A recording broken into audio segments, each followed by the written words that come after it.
BPL এর ticket বিক্রির আয়ের অংশ ৭ ফ্র্যাঞ্চাইজিকে ভাগ করে দেবে বিসিবি। যে খাত থেকে এবার আয় হয়েছে ১৩ কোটি টাকা।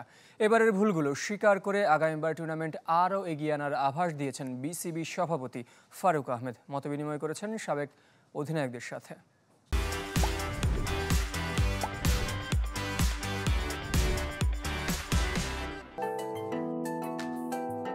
তারার মেলা বসেছিল ক্রিকেট বোর্ডে। বাংলাদেশকে নেতৃত্ব দেওয়া সাবেক অধিনায়করা এসেছিলেন আরেক সাবেক অধিনায়ক আর বর্তমান বিসিবি সভাপতির আমন্ত্রণে। তবে ছিলেন না বাংলাদেশের সফল ৩ অধিনায়ক মাশরাফি, সাকিব ও তামিম।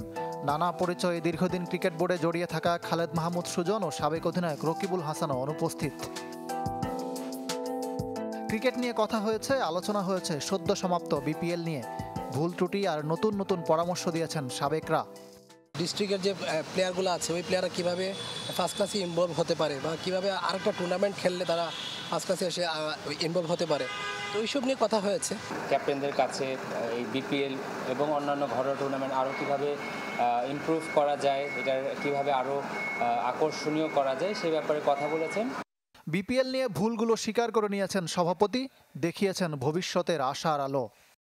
আগামীর বিপিএল নিয়ে আমরা এখনই কাজ শুরু করে দিয়েছি এবং আমরা এই প্ল্যানটা আমরা উইন্ডোটা বের করেছি একটা, যেই উইন্ডোতে আসলে আমাদের অন্যরকম করে করতে পারি, সোতে আমরা বেশি কোয়ালিটি ফরেন প্লেয়ার পাই। টিকিট বিক্রিতে বিপ্লব ঘটেছে। সত্ত্ব ও টিকিট থেকে ১৩ কোটি টাকা আয় করেছে বিসিবি। ১২ কোটি ২৫ লক্ষ টাকার টিকিট বিক্রি করেছি।